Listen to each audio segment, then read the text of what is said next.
Imagine sumergirse en una narración que va mucho más allá de las palabras en un libro antiguo. Hoy tendrá la oportunidad de ver la historia de Ruth con nuevos ojos, una historia que, cuando se entiende en esencia, tiene el poder de transformar su perspectiva sobre la fe, la lealtad y el propósito. No es solo otro informe del pasado. Es un espejo que refleja las verdades eternas capaces de resonar hasta el día de hoy. Fue un periodo de oscuridad en Israel. Sin liderazgo, sin rumbo, cada uno actuó de acuerdo con sus propios deseos, sumando a la nación en un círculo vicioso de rebelión, sufrimiento y desesperación. La tierra que una vez fluía la leche y la miel ahora gimían bajo el flagelo del hambre. Las familias enteras abandonaron sus hogares, buscando refugio en tierras extrañas, donde la esperanza de supervivencia era tan frágil como sus fortalezas. Pero es precisamente en este escenario de caos que una historia extraordinaria comienza a desarrollarse.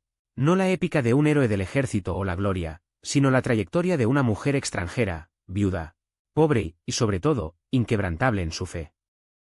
Ruth podría haber sido otra víctima olvidada de ese tiempo oscuro. Sin embargo, su vida se ha convertido en un faro de esperanza. Su fidelidad inusual llamó la atención del cielo. Su coraje reescribió destinos y su historia aparentemente simple entrelazada con el plan divino de una manera que nadie podía predecir. Esto no es solo una crónica de eventos distantes, es una invitación a ver que incluso en los momentos áridos, Dios está tejiendo algo más grande. Que los milagros pueden surgir de la vida diaria, que el dolor puede ser la cuna de un propósito, y que los comienzos más humildes pueden desarrollarse en finales gloriosas. Prepárese para redescubrir una de las narraciones más impactantes de las Escrituras. Porque cuando todo parece perdido, gracia siempre encuentra una violación. Sí, como yo, crees que esto no es un mero conjunto de páginas antiguas, sino la voz viva de Dios que habla directamente a nuestros corazones hoy. Deja tu testimonio ahora mismo. Entra, quiero escuchar a Dios hablar a través de Ruth. Y luego, vamos juntos para desentrañar esta historia. En un momento en que Israel fue gobernado por los jueces, la escasez plagó la tierra. No había rey para guiar a la gente, y la ausencia de autoridad generó confusión y desorden. Cada uno siguió su propio camino, y el resultado fue un ciclo interminable de errores y consecuencias. Fue en este contexto turbulento que el hambre golpeó a Belén, irónicamente, el hogar del pan, dejando a sus habitantes sin comida. Frente a esta crisis, un hombre llamado Elimelech, nacido en Belén, tomó una decisión drástica. Se mudó con su familia a Moab, una tierra vecina, pero con diferentes costumbres y creencias. Junto con él estaban su esposa, Naomi, y sus dos hijos, Malom y Unquilion. Pasaron los años, y los hijos de Naomi se casaron con las mujeres moabitas, Malom con Orfa y Quilion con Ruth. Pero la tragedia no fue larga para llegar. Primero, Elimelech falleció, dejando a la viuda de Naomi. Luego, en poco tiempo, sus dos hijos también murieron. Naomi estaba sola, indefensa, en una tierra que no era tuya, sin un esposo, sin hijos, sin un futuro aparente. Fue entonces cuando las noticias llegaron a sus oídos. Dios había restaurado la prosperidad en Judá. El hambre había terminado, y la tierra había producido nuevamente. Decidido, Naomi se preparó para regresar a su tierra natal. Sus dos hijas y Ruth comenzaron el viaje con ella, pero a mitad de camino, Naomi se detuvo, y con su corazón, les dijo, regrese a las casas de sus madres. Que el Señor los bendiga con la misma amabilidad que le has mostrado a mis hijos y a mí. Que Él les da un nuevo hogar, una nueva familia. Las tres mujeres lloraron juntas. Orfa, después de un largo abrazo de despedida, regresó a su pueblo y a sus dioses. Pero Ruth se negó a abandonar a Naomi. Mira, tu hermana ha regresado, dijo Naomi. Haz lo mismo. Vuelve a tu tierra, lo que sabes. Pero Ruth respondió con palabras que harían eco de la eternidad, sellando un pacto de lealtad inquebrantable. No me pidas que te abandone, que me aleje de ti. Donde quiera que vayas, iré, donde vivas, vivo. Tu pueblo será mi pueblo, y tu Dios, mi Dios. Donde mueres, moriré, y ahí estaré enterrado. Frente a esta determinación, Naomi silenció. Juntos fueron a Belén. Cuando llegaron, toda la ciudad fue trasladada. Las mujeres murmuraron. ¿Es esto Naomi? Pero ella, con amargura en sus ojos, respondió, no me llames Naomi Plasán. Llámame Mara Viter. Porque el Todopoderoso llenó mi vida de amargura. Me fui lleno, pero el Señor me hizo de regreso. ¿Por qué insistir en llamarme Naomi si me presenció y me trajo tanta angustia? Así, Naomi regresó de Moab acompañado por Ruth, el moabita. Llegaron a Belén al comienzo de la cosecha de cebada, un detalle que, como veremos, no fue una coincidencia. En esa región, Naomi tenía un pariente del difunto esposo, Boaz, un hombre de gran influencia, riqueza e integridad.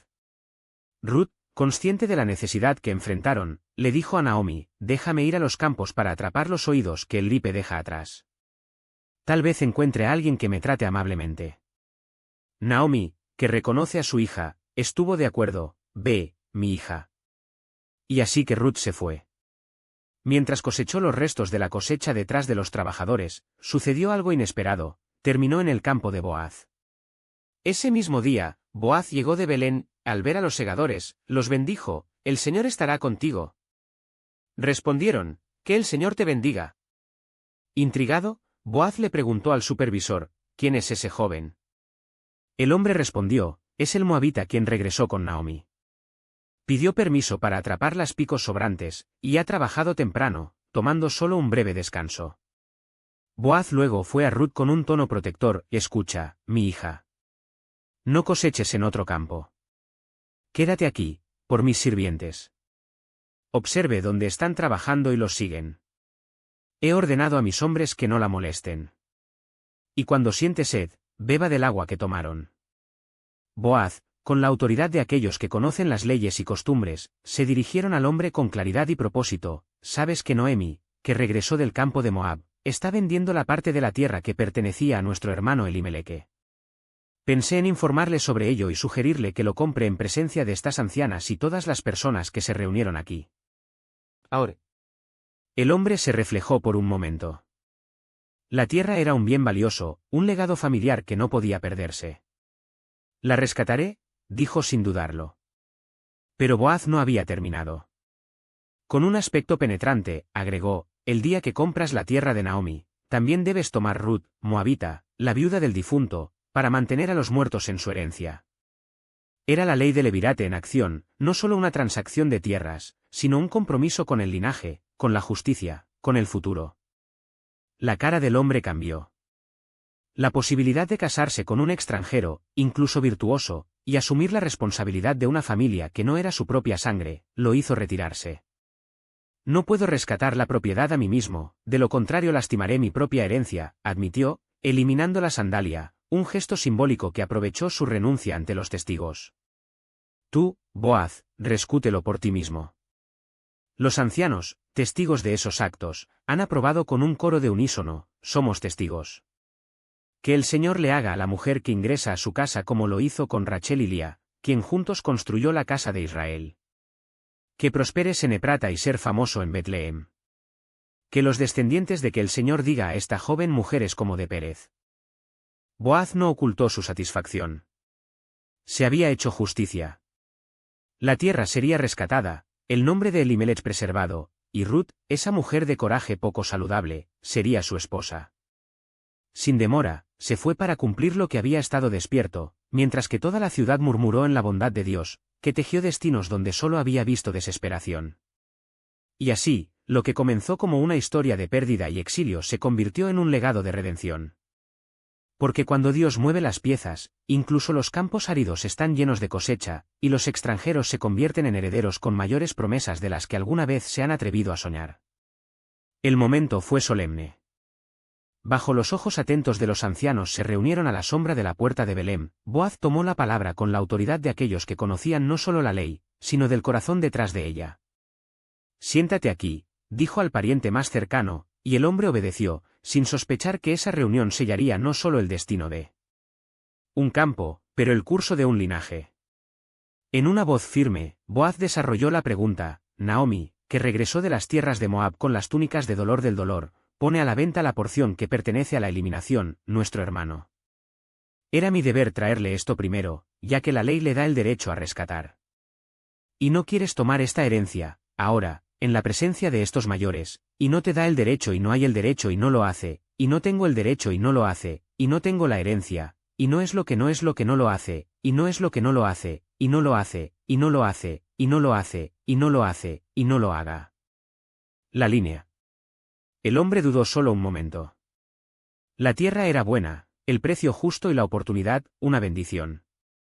La rescataré, dijo, ya preguntándose los surcos de trigo que algún día surgirían allí. Pero Boaz no había terminado.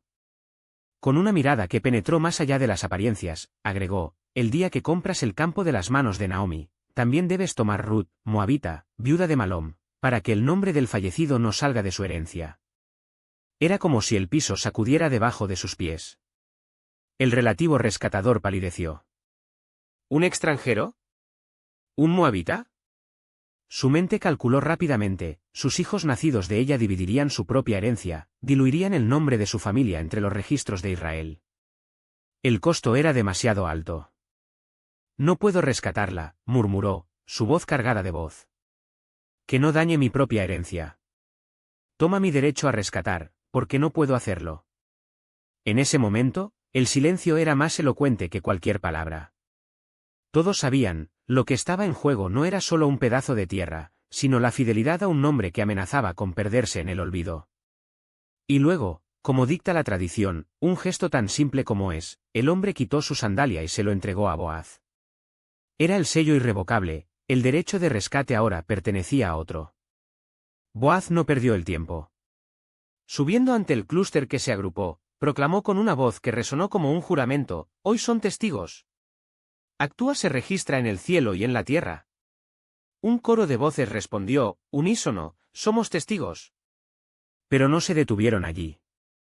Los ancianos, con la sabiduría de aquellos que ven más allá de los años, bendecieron a la unión con palabras que trascendieron el momento, que el Señor haga a esta mujer que ingrese a su casa como Rachel y Lía, que construyó Israel. Que su fuerza crezca en Efrata y su nombre resonará en Belém. Y así, lo que comenzó como un negocio de tierras terminó como un pacto de vida. Boaz llevó a Ruth a su esposa y al Señor, que teje los cables invisibles de la historia, rompió su vientre. Nació un hijo, y con él, un grito de alegría que barrió a Belén como un viento en la cosecha. Que su nombre se celebre en Israel. Será tu restaurador, tu vida en la vejez, porque tu hija, que te ama más de 7 hijos, lo dio a la luz. Naomi, a lo que había sido amarga, llevó al niño en sus brazos y la apretó contra su pecho. El niño se llamaría Obed, que sirve, y su nombre solo serían los primeros enlaces de una corriente de oro. El padre de Yesé, el abuelo de David, antepasado del rey de los reyes. Para Dios, en su gracia soberana, eligió a un extranjero de Moab, una viuda desesperada, para ser parte de la genealogía que traería salvación al mundo. Esta no es solo una historia de antaño. Es un espejo erguido ante nosotros, la lealtad que parece ingenua, como la de Ruth, es recompensada con un lugar en la eternidad, la justicia que parece costosa, como la de Boaz, se convierte en una semilla de bendiciones generacionales, y la gracia que parece poco probable, como la de Dios por una moabita, es en realidad el hilo guía de toda redención. Si ha llegado aquí, no es coincidencia. Hay algo en esta saga que resuena contigo, tal vez el dolor de Naomi, quien pensó que fue abandonado, pero descubrió que Dios mantuvo un futuro, quizás el coraje de Ruth, que intercambió seguridad por lo desconocido y encontró un hogar, o tal vez la integridad de Boaz, que vio más allá de la conveniencia y abrazó una llamada más grande. ¿Qué verdad de esta historia se convirtió en carne en tu propio viaje? Escribir. R en los comentarios, no como un acto vacío, sino como sello, he llegado al final del libro de Ruth, y ahora sé que incluso en los caminos más áridos, Dios está tejiendo la redención. Porque cuando declaras, recuerdas. Y cuando recuerdas, vives de manera diferente. Y si esta historia lo confrontó, si la fidelidad de Ruth o la divina providencia lo tocaron para que las palabras fallen, compartan. Ingrese lo que su corazón grita, fue la lealtad de Ruth lo que me enseñó a no rendirse o, Boaz me mostró que la justicia tiene un costo, pero vale la pena o, Naomi me demostró que Dios regresa el doble de lo que ha robado la desesperación. Tu voz puede ser la chispa que enciende la fe de otro. Porque el libro de Ruth no es una cuenta polvorienta, es una invitación. Una invitación para creer que sus pérdidas no son el final, que sus actos de fe tienen eco eterno, y que usted, como un extranjero de Moab, puede insertarse en la mayor historia de Dios. Y si Jesús aún no es su restaurador, sepa que Él es el Boaz perfecto, el que no se retira en el costo, que no teme asociar su nombre con el suyo y que, con un gesto de libre, transforma su herencia de cenizas en la corona. Arrepentirse. ¿Lo creas? Y que escriba el siguiente capítulo de su redención.